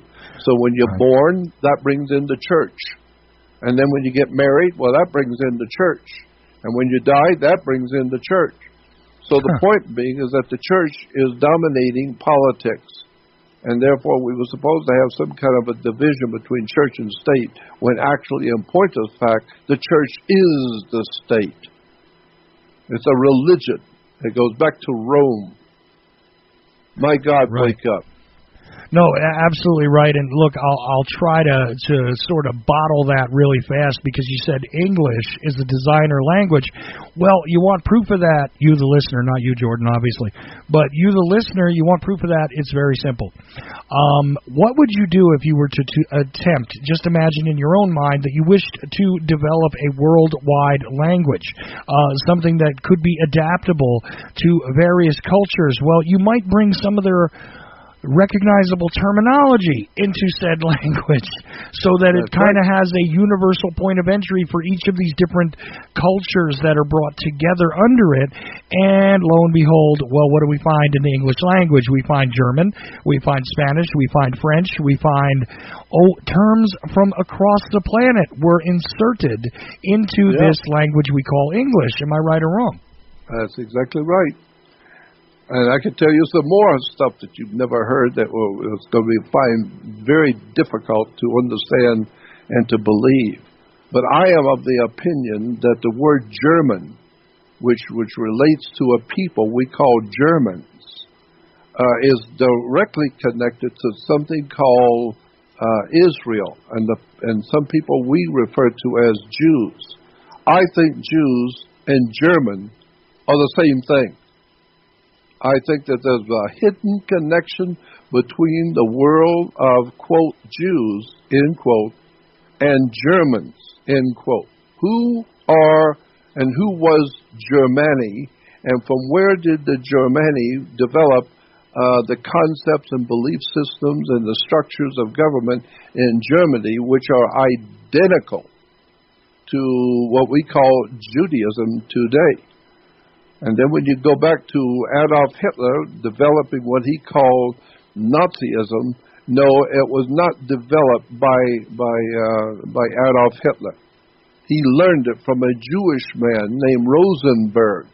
Anybody who's ever read anything in history about Nazism knows that the man who Adolf Hitler listened to and was guided by was a man named Arthur Rosenberg, who was purely Jewish. And he's the one that explained to Adolf Hitler how to set up the Nazi party and what the symbols should be. The swastika and the blood flag and all of that stuff was developed by a Jewish man named Rosenberg. And so today, the concept in Judaism is that they were a holy people, set apart from the world. They were a holy race. Well, that's what the Nazis said. They were a holy race. They were a blood ritual holy race, and they only married within themselves. Well, the Jews had the same thing. They only married Jews. They would not marry Gentiles and all the people, the lesser people on the earth. They only married among themselves. Well, that's Nazism. The Nazis said the same thing, that they were a holy priesthood. They were a holy people. And their symbol was the swastika. Well, the swastika, we now know, anybody can look in the dictionary and look up the word swastika, and you will see it is a symbol for the sun. The sun rolling across the sky is a swastika. Go back and look at the symbol for the ancient symbol for the sun. It was always in all the ancient cultures of the world.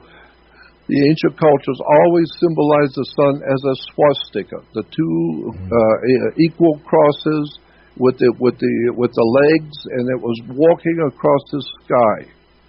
And so today we have the swastika, which represents the sun. But then when you go to the Jewish religion, what is the Jewish symbol for the sun? It's a swastika. It's in the synagogues in Israel. You'll see on the floors of the synagogues in Israel swastikas.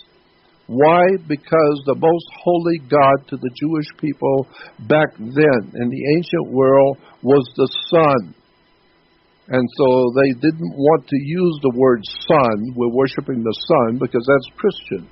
Christians are worshiping God's Son, the light of the world. But the Jews said, well, we're going to worship the sun too. But we're the first ones. And so they worship something called Yahweh, or the Tetragrammaton. So they took the word for God and put it into a secret word called Tetragrammaton, the 4 letters for the name of God, which is so holy they don't want to pronounce it. Why? Because it represents the Egyptian sun god. Tetragrammaton. Tetra is 4, gramma is letters. Gramma is a letter. And so the Tetragrammaton in Judaism, the symbol for the word for God, is 4 letters. That's why they call it tetragramma. 4 tetra and gramma letters. But Aton is called Tetragrammaton. What was the Aton? Who was the Aton? Look it up in a dictionary. Aton was the god of the sun in Egypt. Right. And what was his symbol? The swastika. Wake up and understand Judaism, Nazism, religion, Catholicism, Rome, all of this stuff is connected behind the scenes, and you haven't got the faintest idea in the world of what's really going on in this country and around the world.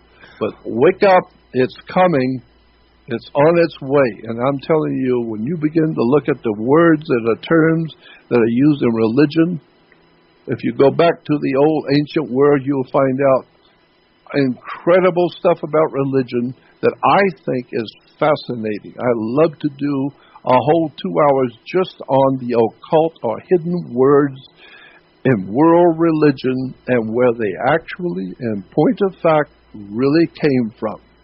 And why you are having the symbols and the emblems and the rituals and religions that you think are so holy, you have no idea in the world what they really represent.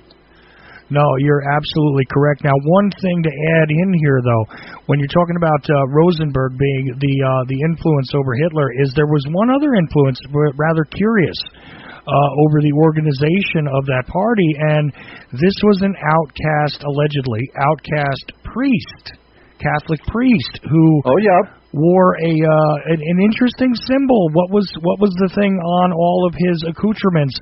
The Red Cross, in fact. Of course. Yeah. And he fills in whatever Hitler did not get from Rosenberg, he got from this guy. I can't remember his name right now. But you know who I'm talking about. There was also a Jesuit priest named Father Stemple, Stemple. Father Stemple wrote Mein Kampf. Adolf Hitler did not write Mein Kampf. Father Stemple wrote Mein Kampf. Father Stemple was a Jesuit priest. This was in the New York Times.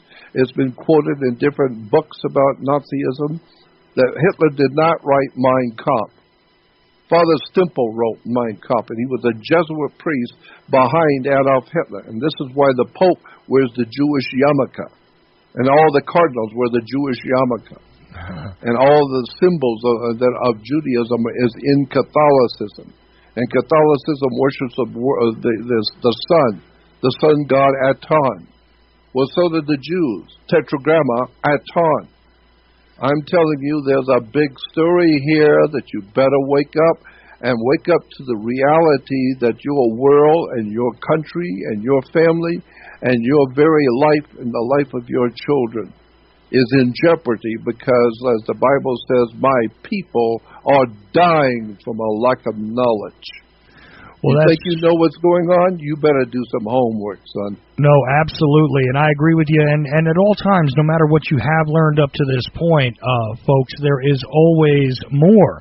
The scope and scale of this is immense. I mean, Jordan, you got to admit that even after half a century, on occasion you stumble across new information or a new connection. Oh, you better believe it. You know, well, let me get to something here really quick.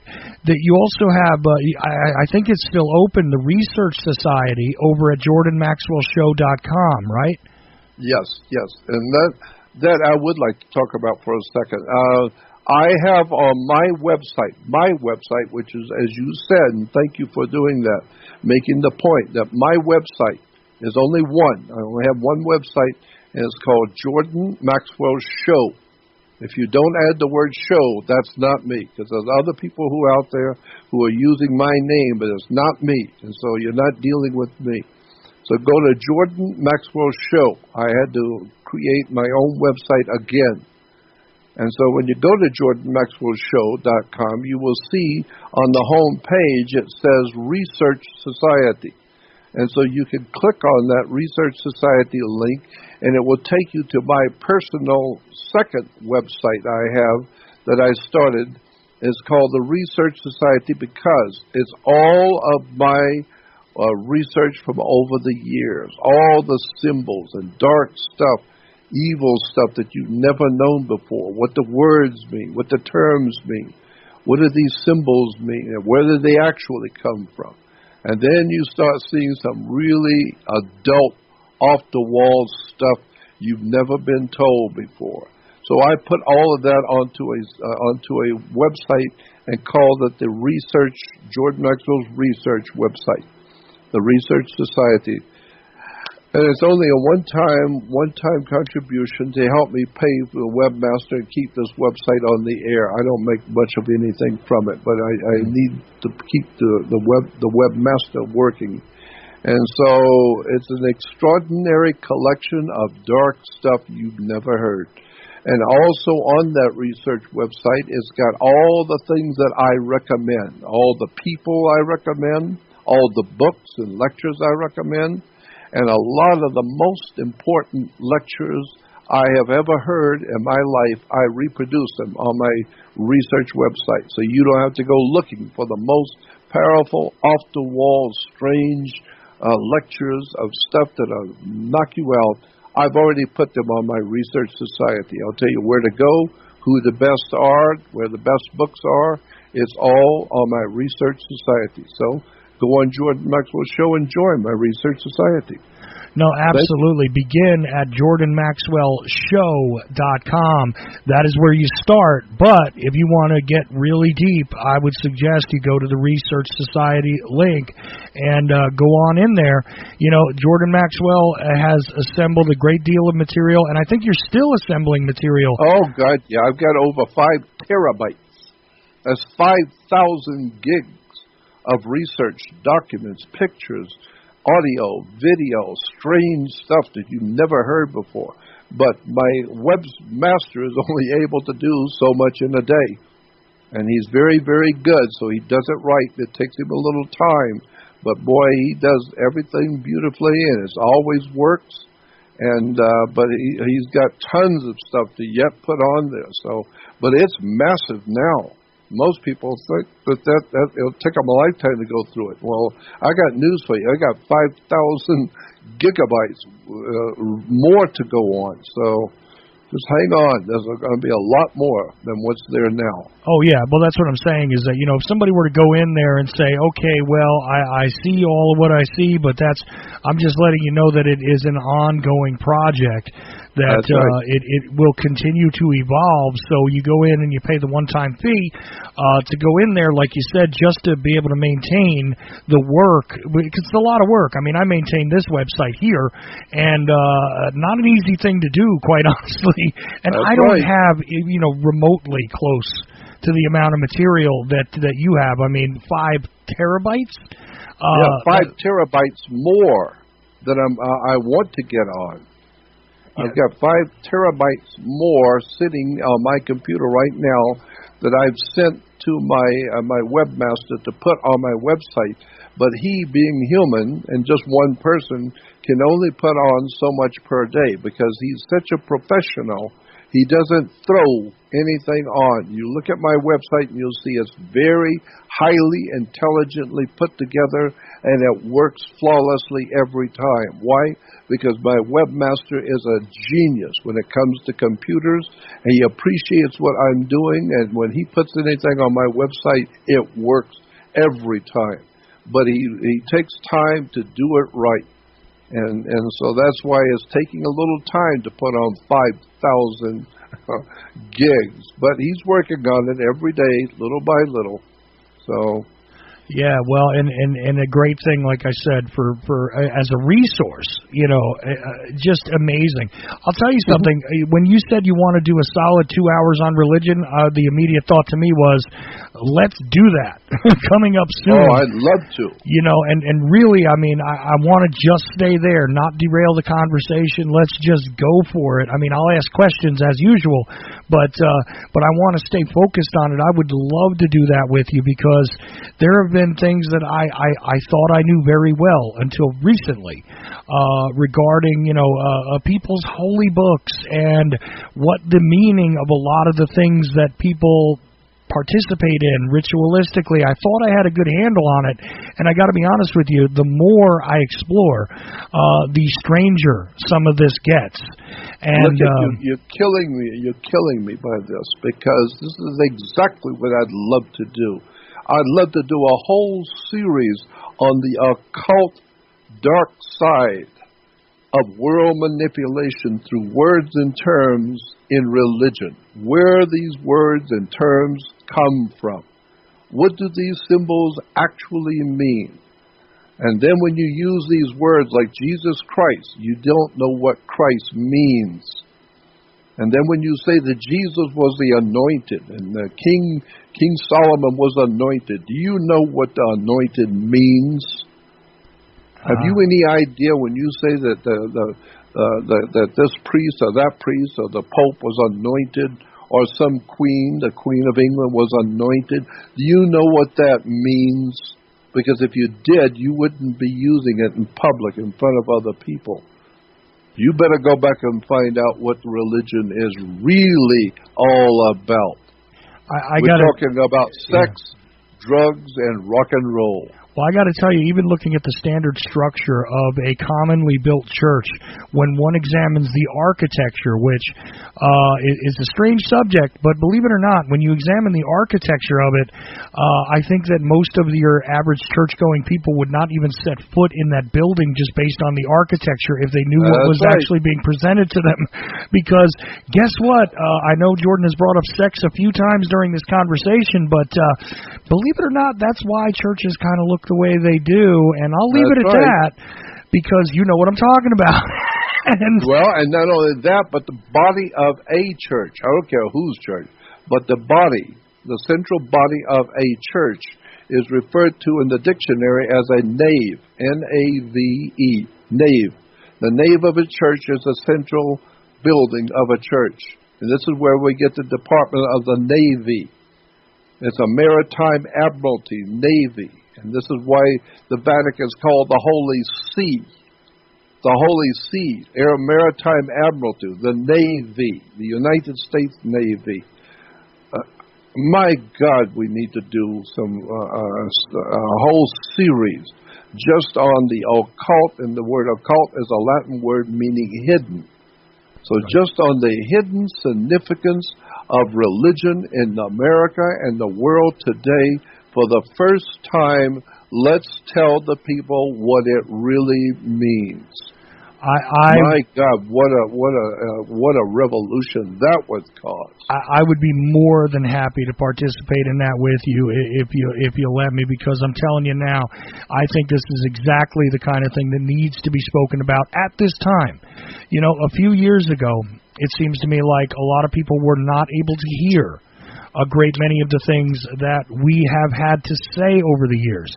Yeah. And I know that you've held back to some degree regarding some things. You know, like if you go to and look at JordanMaxwellShow.com and you go into the Research Society, that goes a lot deeper than what you heard on this show, okay? Oh, yeah. And there's a lot of things that, you know, you might have been a little bit hesitant about discussing in the past, but as you've said on this show, look, you're getting toward the time when, I mean, I don't say this with any disrespect, understand, but you are getting toward a time when you know there are many less days in front of you than are behind you, and maybe you're not quite as hesitant or worried about certain things, not everything, but certain things that you could speak about that you might have been in years past. And I adopt the notion that at no time should I embrace fear anyway. So I have no fear about going forward with anything that you want to discuss. So I'm telling you right now that I would love to do the presentation with you and ask some relevant questions. Well, one thing I would guarantee you, if we do this, I will guarantee you, I will tell you things about religion you have not even thought of, never even came into your mind to make the comparison. I could tell you things about religion that you would not believe, and where it really came from, and what the encyclopedias tell you, and what the words mean, and what the symbols mean. It's just so overwhelming. I don't know where to start, and I'm 78 years old. I don't know where to start. If you want to talk about religion, then give me the chance. Give me a whole series of shows, and I'll tell you things about your church, your religion, and your religious beliefs that you have never heard. Well, incredible stuff. I absolutely accept, and I think a good place to begin would be with the origin of Moses. Oh, because don't get me started on Moses. There is a whole story. Moses. Yeah, there's a whole story there that I am just starting to wrap my mind around that I think is kind of frightening to most people who take that as, excuse me for saying this, but who take it as gospel, that the story of Moses is one of these cornerstones of their faith and all of that. I think they don't necessarily recognize who Moses actually was, and you know, and a few other things. Talk about all three religions today: Christianity, Judaism, and Islam. Why three main religions? Why three? There could have been 6 major religions, or 14 major religions. Why 3? And why is it all 3 religions, their God is a triune God, Father, Son, and Holy Ghost, Brahma, Vishnu, Shiva, Osiris, Isis, Horus? Why is there 3 always, and then the 3 major religions, and their God is always 3? What's going on with this 3? 1, 2, and 3, and where does it come from? And I've got all kinds of questions we can ask for 2 hours first, and then I can spend the next 8 hours answering them, because I'm telling you, the story of Moses will blow your mind. Right. Absolutely knock you out. I think that's a good place to begin. And, of course, you know, the idea of the Trinity, also one has to look at the Triton. Also one has to look at, you know, the various uses of the number 3 and why that is significant. Because, believe it or not, numerology, although some people have, again, hijacked this concept and used it for whatever fun and games they're playing, there is a serious language being spoken in numerology as well. Bet on it. All the scientists and philosophers of the world knew the whole universe, as Albert Einstein, is based on numbers, numerology, numbers. Even one of the 5 books of the Pentateuch, the first 5 books of the Bible, one is called Numbers. That's correct. You need to understand numbers, numerology. Right. And But this, I believe it or not, is the end of our time together. Jordan Maxwell has been with me for a full 2 hours, and we end on these interesting notes that should begin to rattle around some questions in your mind if you haven't considered them before. But I think this entire conversation could begin the process of somebody asking questions. But in the last, say 45 seconds here, Jordan, is there anything you'd like to say in parting? I say to everybody, go to JordanMaxwellShow.com, that whole phrase together, JordanMaxwellShow.com, and begin your exploration if you have not already been there. But what would you like to say on our way out the door, sir? I would like to say that the world you live in does not work the way you think it does. There is nothing in your life that is actually working the way you think it does. So you better go back to your home. Absolutely true. Just like many of the things that Jordan had to say tonight are rock solid, absolute truth. When we weren't joking and speculating about a few things. But even that is worthy of discussion. Jordan Maxwell was with me for 2 hours tonight, and I am done here on this Woden's Day. But I will be back tomorrow night on Thursday.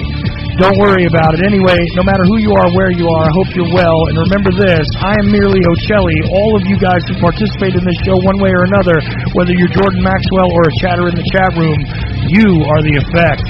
Have a good night.